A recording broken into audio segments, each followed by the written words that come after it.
People always told me that my art was dangerous. I do feel like I'm always on an edge. I wrote a lot of lyrics about that and how I would always feel when I would improv.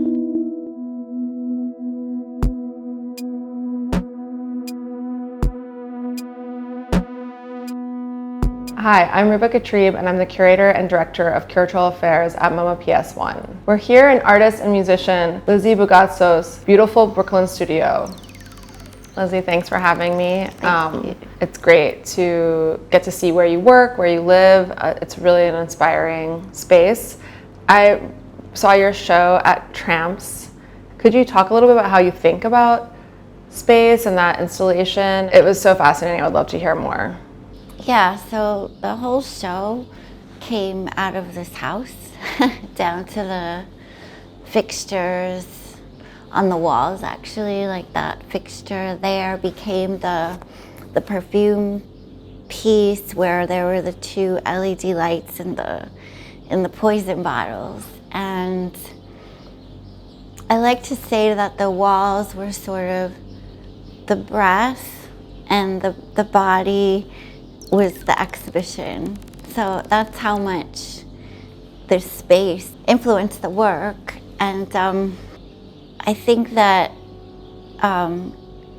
installation also flowed really organically because Parna said at the last minute, bring your personal photos. And they sort of acted as the glue to all the works over time, and then I became the inaugural show at the new space.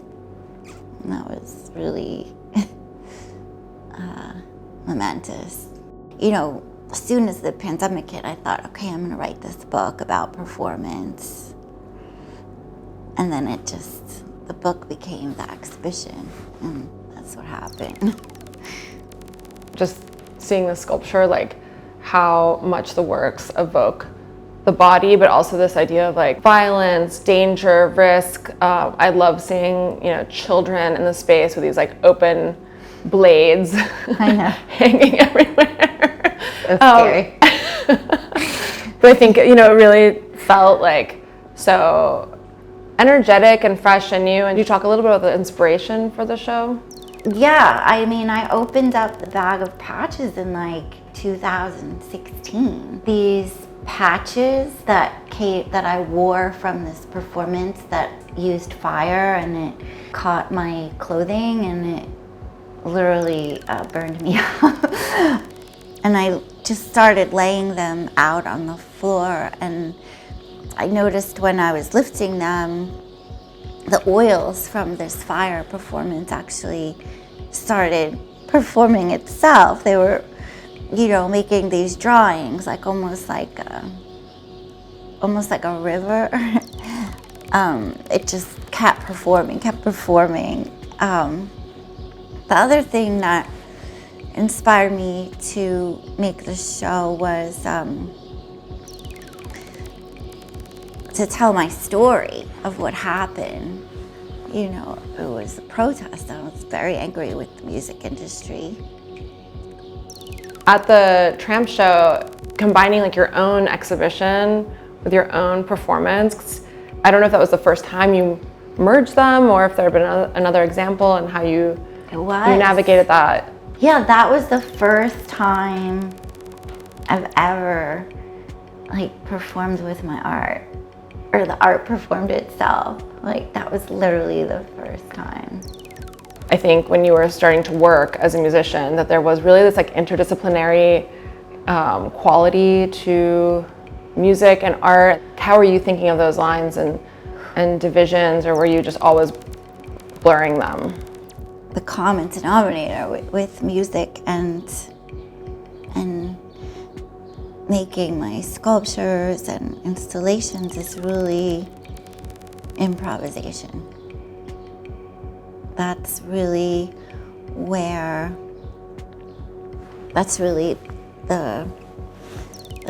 everything comes together for me. I actually talk about this a lot with Kim Gordon because, I love what she said about improv, because there's a stage And like, there's this like build up, you know, and you have to own it. And if you don't own it, then you fail. And this exhibition is where it merged for me fully.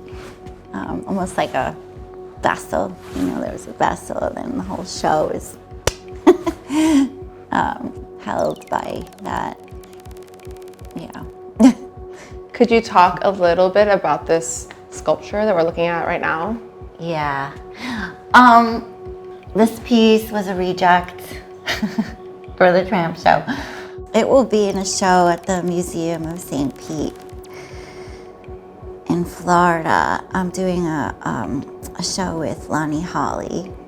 We've had a collaborative relationship for a very long time. That's May 2024. So that piece is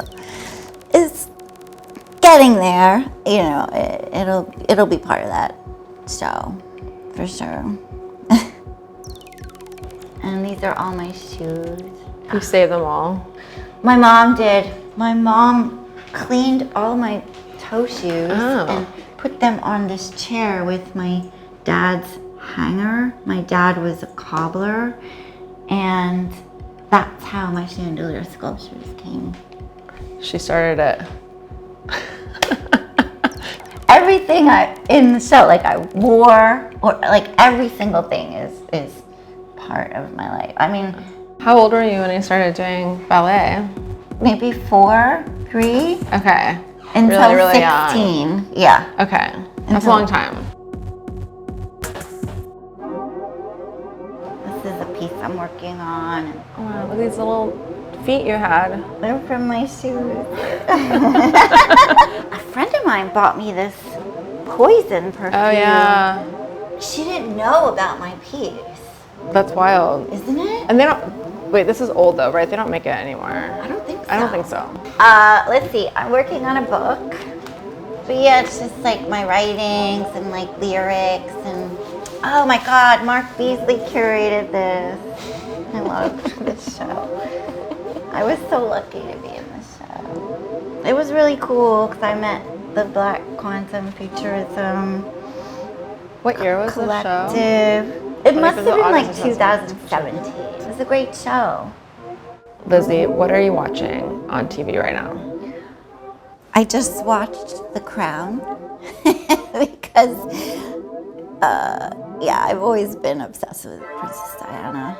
And it was about her death. It was a season 6 or something. And yeah, I really like The Crown. But I've been diving back into Claire Denis films. I love her. Yeah, I just watched Bastards. Thanks so much, Lizzie, for letting us into your home, your studio, and taking the time to talk about your practice. Thank you, Topical Cream, for this interview. And yeah, thank you. Thanks for coming.